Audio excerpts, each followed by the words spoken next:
Welcome to Living from the Heart. I am your host, Tina Thrussell. I'm also known as Woman Who Dances with Light. I am a spiritual healer, a NIA teacher, a facilitator of workshops, seminars, and retreats, the host of women's nurture circles. I am a nature guide. I am an artist. I am many things. I am also the co-founder of Best You Can Be and a messenger of the Shin Dao, the way of the heart. And this is the most important aspect of who I am, in my opinion. I believe that when we can all live from the heart, from that place of love, kindness, and compassion, then we create a kinder, more loving world. And this is very important to me. And I know it's important to our overall mental, physical, emotional health. And my guest today also feels the same way, that when we are aligned with the source of all that is, when we are aligned with our true purpose, when we're living from our heart, then we experience health in all aspects of our being. Katie Grinham, I met through Unity of Calgary. She was and still is on the spiritual leadership team there. And it was Katie who actually encouraged me to step onto the board of directors at Unity. And I'm so grateful for that. That's been an amazing growth experience. Katie's also a craniosacral massage therapist. I've had sessions with her and she does fabulous work. I think she's I don't know if I say Reiki practitioner or master. She is many things, just as I am. But again, all of those things have that common thread of bringing people to the center of who they are. So, without further ado, I would like to introduce you to my friend, Katie Grinham. Hey, Tina. Hi, Katie. How fun is this, eh? It is fun. I'm delighted that you're here this morning. I know that you have a very, very busy schedule, and Wednesday is normally a day that you see clients, yet here you are before you run off to be in service to others. And I'm going to just ask this question. So what drew you to say yes? Why did you want to be here and have this conversation? Well, I have watched other guests on your program, and I think that this idea of living from our heart is incredibly important. And you know, it sounds simple, and it's really a practice, I think. So I have times when I feel centered and clear, and it's easy to speak from my heart, and other times when it's challenging. And I think that's true for all of us. And so when I hear other people talk about their experiences, it supports me in kind of digging it a little deeper into myself and, staying connected. So I'm delighted to do that today. That's beautiful. I know I find that doing the show, it's great reminders for me to stay in my practice. Because as you said, living from your heart is a practice. It's not something that just happens or doesn't happen. We need to be conscious about it. We need to be present to the moment, present to what we're thinking, present to just how we're reacting to things or responding. If we're on it, then we're responding and not reacting. And some people may not get the difference between those things. So reaction is just what happens without thinking. And response is when we take a moment to pause and consider how we truly would like to respond to a situation. Mm-hmm. Mm-hmm. And I know that you get the difference between those, Katie. So what do you do to help put you in the space to respond rather than react? Well, I think one of the things, when I remember, and I'm disciplined, to start my morning that way. I like to take time in the morning, either laying in bed or in the shower, to get centered, right? And to really focus my energy in. And for me, it's staying in my body. Like if I can be connected in my body and grounded, then there's a sense of calm and a connectedness to my heart. I find if I get too wound up, that's when I start going into my head and thinking about what I should say and what I should do. But if I'm connected to my body, if I'm right down at the very base of my spine and I'm feeling my breath and I'm in my body, then what I share and what I do tends to be coming more from spirit because I think I'm open to that, right? Yeah. Yeah, that's an important distinction. That when we're in that place of obligation, in that place of should, thinking about what we should Mhm. do, or what's supposed to be, that's a surefire sign that we're in our head and not in our heart. It is. It is. And I think the thing is too is if we can catch ourselves in the moment, like if I hear myself speaking and I realize, is that really what I want to say? It's okay to just stop. Like, it's not like we're supposed to be perfect human beings, right? But we can just stop and say, wait a minute, I want to just take a moment to kind of think about that, or even, to say, that's not really how I meant it. I think it's important to just be real. And if that happens, I can fix it. I can say something about it. It's not trying to do it all, get it all right, because we won't. And it's about being authentic. Like when I think about what does it mean to live from my heart, it is to be authentic. And sometimes it's about speaking about things that are uncomfortable or awkward too. And I don't really like that part as much. I like the part where, you're just all in the light and it's all good. But, when we have to, or when I speak about things that are off for me and just say, I didn't feel good when you were sharing this, or I got confused, or I don't know what's going on, or I'm wondering what's going on with you. That's what I call like that real heart, where you got to come in and you got to dig in and just hang out. Well, actually, it's not dig in; it's more like hang out and be vulnerable. And I'm practicing that more as well, right? Sometimes it's awkward. Yeah, yeah, it can be for sure. I know that the farther down the spiritual path we seem to travel, the more we understand that the dark is very much part of who we are.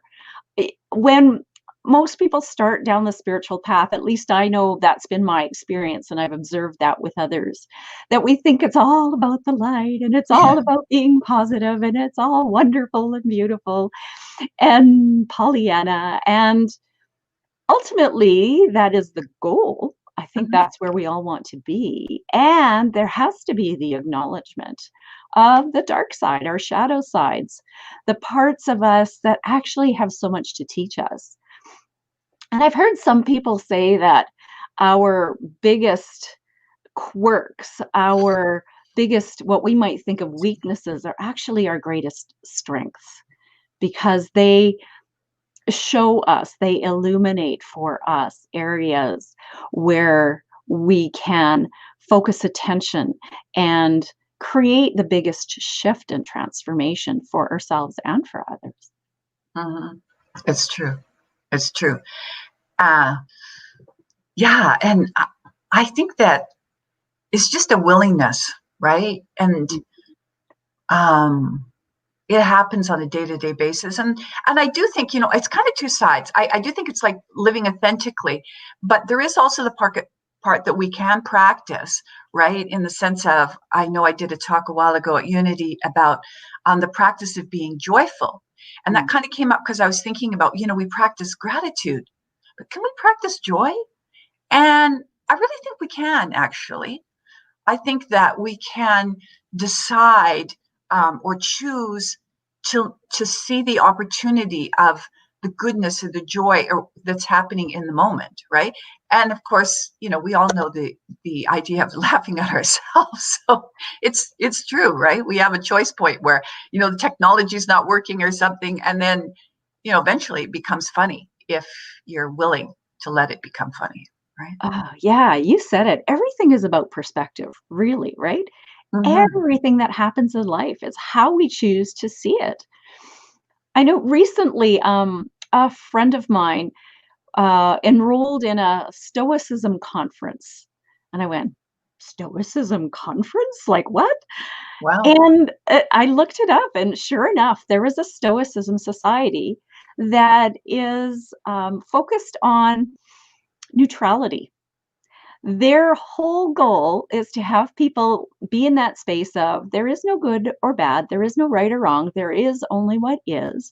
And if we remain neutral to that and choose a perspective, like if we're getting upset about something, then we see what are we getting upset about and shift the perspective back so that takes us away from the upset back into a space of neutrality. I didn't attend the conference, so I don't really know all the details of it, but it's an interesting concept. There's some part of me that says, but I don't know if I want to live my life neutral. I I mean, know, that's what I was just going to say. I agree that it's not about having such big up and downs, right? And I thought about this a lot, because people say, well, you should be, try and be more objective. And I agree. But again, there's two sides to every coin, right? So there are times when being objective and neutral is very beneficial and helpful. And I think there's also the other side where gratitude, seeing beauty, joy adds a zest and an energy for life. And you can just feel the energy come up in your body. And, I know you love to dance. It's the same thing. Do you dance neutral? No, right? You dance passionately and letting that joy and that passion move through you. There's enough times in our lives where, we can be where we need to be even and clear. And certainly when you're explaining something to someone or you're in a situation, when I'm working, I take time to get very centered and to be in a neutral place because I'm just opening the space for that other person to discover what it is that's going on inside them. And what I think or feel about it is not relevant. It's not helpful. It's for them to discover. So that's where we would use neutrality in a really beneficial way, right? yeah. So I think it's like everything. It all has its use. It all has its benefit. It's not about trying to be, as you say, all, Zen. Every emotion, everything has a place, and it can serve if we use it in a way that for our growth and for our change. Yeah, when I think about Stoicism, and maybe I don't understand enough about it, but I think about the idea of being neutral about everything and not experiencing those ups and downs. Like you said, we maybe don't want them as extreme, but we still want to experience this. At Mm-hmm. least I think we do. Otherwise, why did we come to Earth for this visceral experience that is all about that? It is. It's about having emotion. It's about having experiences. It's about learning and growth and seeing beauty and feeling joy and feeling sadness and feeling anger. And it's about all of that. Yeah, So it's why? passion. It's passion, Yes. right? And I think that is part of what means. I used to run a little course called Live a Meaningful Life.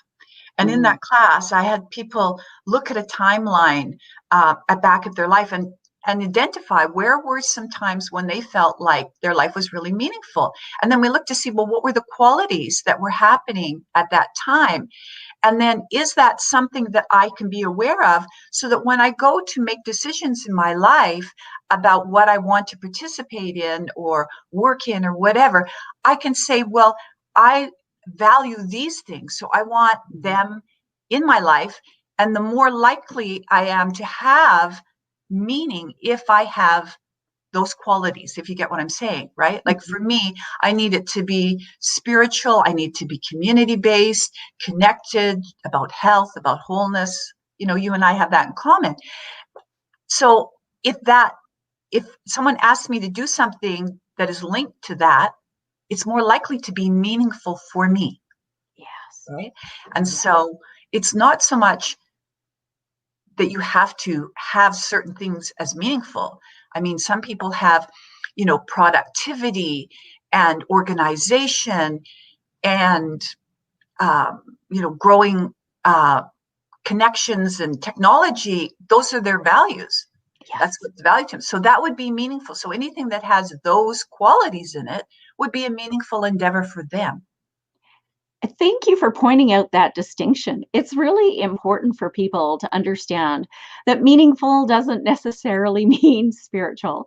That Mhm. meaningful is, as you say, whatever is in alignment with what you value most. And thank goodness we all have different value systems, or the world would be very, very boring. I know we would not be talking to each other on this, right? If somebody didn't value technology and have this working, we couldn't do this, right? So, and that's what I think brings aliveness in someone is when they're true to themselves and when they are living to their heart, whatever it may be. And it doesn't necessarily mean, I think everybody's a spiritual being, whether they, practice it in the ways that we consciously do, because if you're doing what is truest to you, then your spirit is flowing, then you are connected. You're more likely to make a difference with what you do. And, you might not say, well, I'm a spiritual person.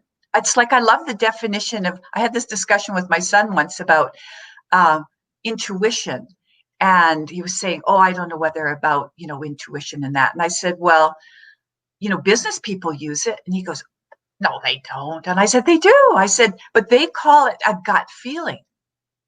And he's like, oh, Yeah. right. So it doesn't matter what you call it. You can call it a gut feeling. You can call it intuition. You can call it your heart speaking to you. Whatever it is, it's that idea of it coming from within, that tuning into yourself and getting a sense of how it feels to you. Yes. That's intuition, right? Yes, absolutely. And I always make that distinction too. And you said the word feel. How does it feel? Intuition is very much about a feeling. It's not a Mhm. thought. Oh, I think that this would be the right thing to do. No, it feels like the right thing to do. Mhm. It's that it's that inner knowing, and that inner knowing is a feeling, not a thinking. It's heart-based, not head-based. And I always say to people, well, how do I know the difference between my head and my heart? And I'm like, well, if it feels good, then it's likely your heart. And if it creates doubt or questioning or anything like that, it's head getting in there. Yes, that's a good way to put it. Yeah, And sometimes, I know for me, like when I'm trying to make a decision, I'll say, oh, what does my heart feel? Right. And of course, I'm in my head asking that, right? I'm not in my heart. I'm like, oh, I can't get what my heart feels. Well, that's because I'm not in my heart, right? I'm in my head talking about my heart, right? So it's like, well, that would be the problem. So, it's sometimes asking the question and then letting it go, right? And then kind of coming out of the head, letting it go, do something else. And then the heart has a chance to be heard because I'm not analyzing it from my head so much that it gets censored out. yeah, that's beautiful. That non-attachment. Oh, that says a lot. Being in our heart is in that place of, as you say, ask the question, then surrender, let go of that attachment when the answer is going to come or how it's going to come, and just relax. There's a quote by Osho, who's the Zen master, who says, don't seek, don't search, don't ask, don't demand, just relax. When you relax, it comes to you. When you relax, you start vibrating it. When you relax, it is there. Mhm. And I mean, I may have misquoted it by a little bit, but that's the It's pretty general. good. Yeah. Sorry. Yeah. So, yeah, a sense of just being easy about it. Just, okay, no And that's tension. not and that's not an easy thing to do when it seems like a really important decision, right? So I think that's where the practice comes. You Yes. know, um, we have a saying in Unity, which is it's to the saying is stay prayed up. In other words, stay connected. In your meditation and in your connecting with your heart, so that when you need to do that, you can go to that place. You can get quiet, right? Hmm. And Hmm. people do it in different ways too. I know you talk about that a lot too. Lots of people do it through nature, right? Or Yes. music or dance or exercise. Um, or for going for, some sort of treatment where you're taken into that space, right? Sometimes when we can't get it there ourselves, it can be really helpful to, go to a practitioner, of sound or craniosacral or massage or Reiki, whatever it is, acupuncture, where you get into that space so that your mind gives you some room so you can hear your heart, right? Yeah, well said. That is really what we do as practitioners, isn't it? Yeah. Whether somebody comes for one of my Shindao sessions or comes for one of your craniosacral sessions, Mm-hmm. what we do is we create the space for people to fully relax. Because then in that space of relaxation, the body can heal itself and the mind can stop all the tension and the blah, blah, blah that's going on. And as you say, then we can actually hear our heart. Mm-hmm. And And hear some, the body too, right? Because the yes, body's always talking to us. I always say to people, the body's doing everything for a reason. It seems like to us, like it's chaos. Like when we go, this arm, right? It's not our arm anymore. This arm is sore and it's not working properly. It's like, well, actually, it's your arm. So let's, kind of let's welcome it back and talk about it a little bit and see what might be going on there.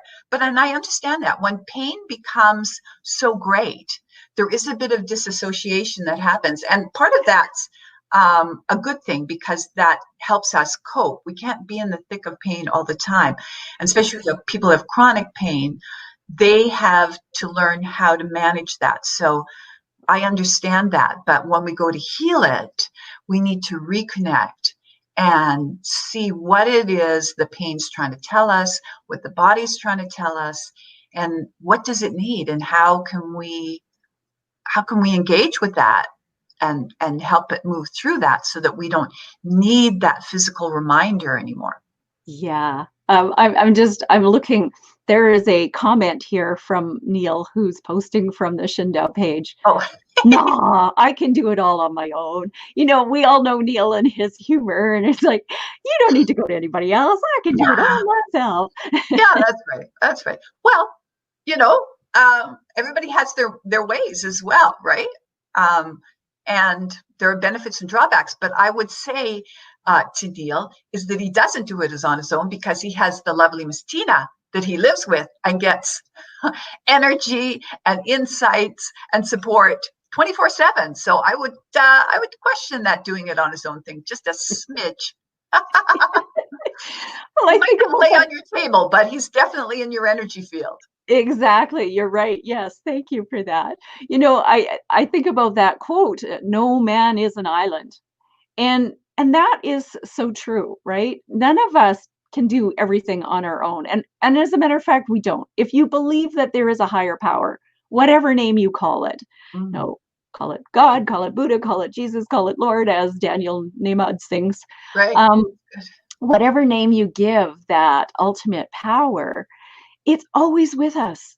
So even when we think we're doing things on our own, all we have to do is just open, come back to our heart, be in that space to listen. And that support is there from that higher source, Mhm. who then in turn often sends people into our lives to be a support in other ways.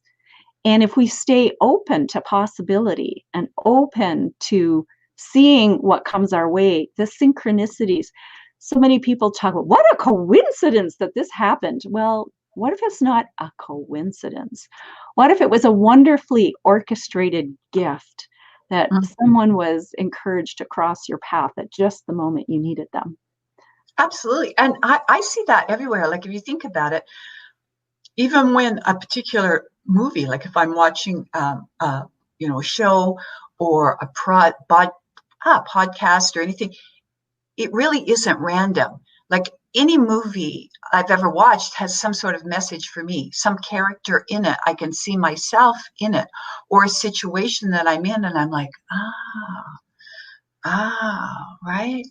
Um, and it's interesting because last night we were watching the movie I Am Woman, which was the Helen Reddy uh, autobiography.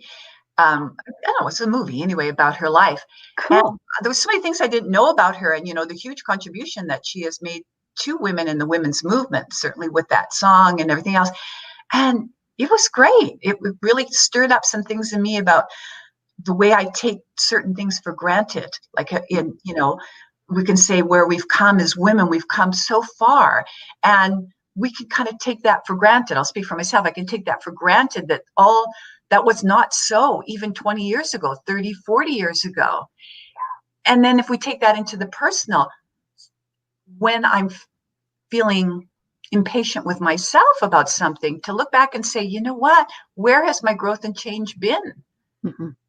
Right? So, I can relate to that both as a woman and on my own personal journey. I could see many things about the movie. And yeah, so it was no accident that I was watching at that time, I think. When was I Am Woman, Hear Me Roar? Like early 60s, 70s, something like that? No, yeah, it was later. It was in the 70s, I think. So Okay. I remember it being yeah, I'd have to look it up, but I think it's the 70s. Yeah. And I remember there was something about it. I mean, the message was strong, I'm a woman, I can do whatever, I can be there. And yet she delivered it with softness. It wasn't this Yes, she did. in your face, I can do this, get out of my way. It was like, no, I'm a woman, hear me roar. And that's what the wholeness of it, that's what struck me, right? Yeah. Is that I'm all that. And we all are all that, right? I have my strength, I have my expression, my wholeness, my heart, my determination, and I need all those skills. But it doesn't mean that I'm harsh or cold or disconnected or not wanting to be connected or loving with men, right? Not at all, right? There's Neil again. When the student is ready, that teacher will appear. In many forms, Neil, in many forms, right?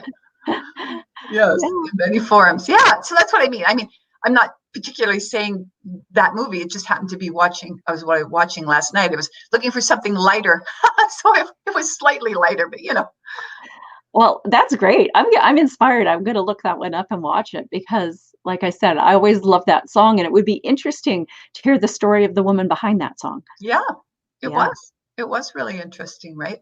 And we all have this journey, and especially now, when we're in times where we need to stand in the light and to radiate living from the heart more and more all the time, no matter how or what's happening around us, how we feel about it. I think, everyone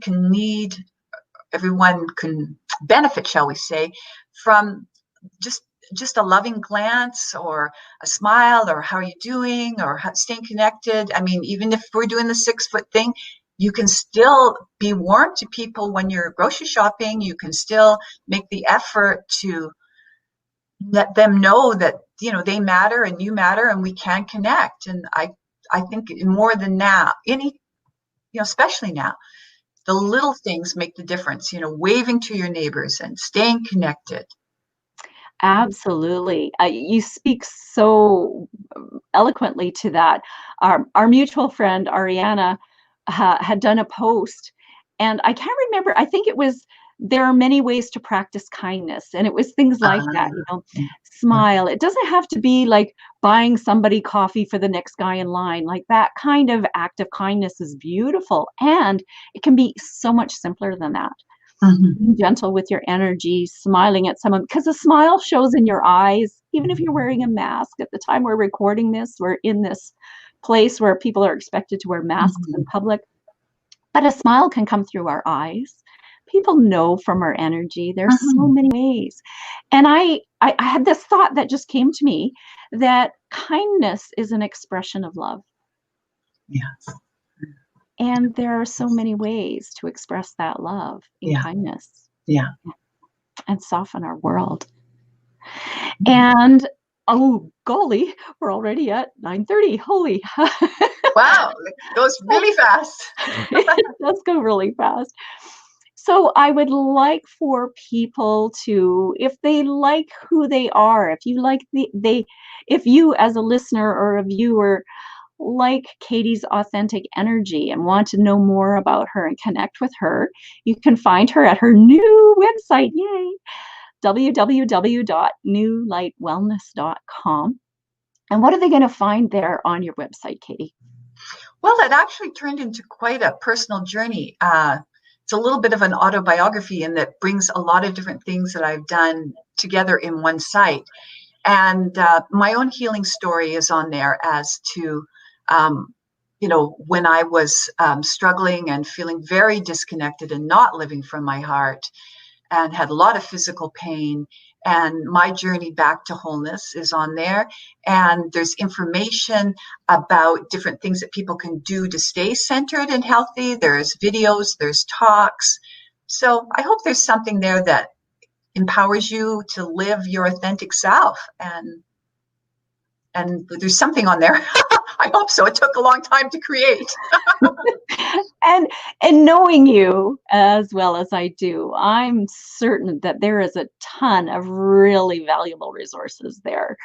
I know that you are genuine, very, very genuine and from your heart about wanting to offer people whatever you can to help them in their journey to make this human life a little more easeful and graceful and healthy and whole. Mm-hmm.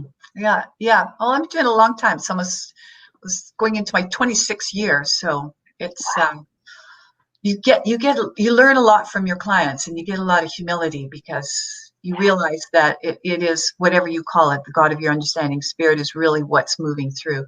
And it's been my privilege and my pleasure as to be connected with people like you, Tina. And I say we need each other as well. So thank you for reaching out to me. I really appreciate it.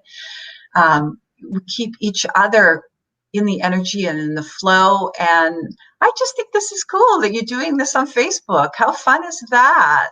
So thank you. And thank you to anybody who happened to be watching this morning. I hope a little something was there for you. Absolutely. Thank you. Thank you so much for your time this morning, Katie. I want to share with viewers who are watching this rather than listening, and I'll read what I'm going to just put here a little screen up that says you can subscribe to our YouTube channel, Best You Can Be, and that's spelled BEST, the letter U, CAN, the letter B. There are after today, 47 episodes of Living from the Heart. There are episodes of uplifting conversations to brighten your life that Neil hosts. There are all sorts of great videos for you to access there on that YouTube channel. And then for audio podcasts, for people who prefer to listen, we have a channel, podcast.bestyoucanbe.ca, and that links all of the audio podcasts to all of your popular sites like Spotify, Apple, Stitcher, on and on the list goes. And then I would like to point out to people that if you like my energy and want to work with me, I do Shindao Heartway sessions where I help you shift your pain and suffering into relief and joy. Everyone who works with me has always used words like peace, calm, and clarity after their session. And as a listener or a viewer to Living from the Heart, I'd like to reward you and say thank you for your loyalty to following me by offering you a $20 discount. So when you go to bestyoucanbe.ca/booktina, where you can book an appointment with me, if you enter the word heart in the code, you will receive a $20 discount. So once again, my thanks to you, Katie, for being here with us.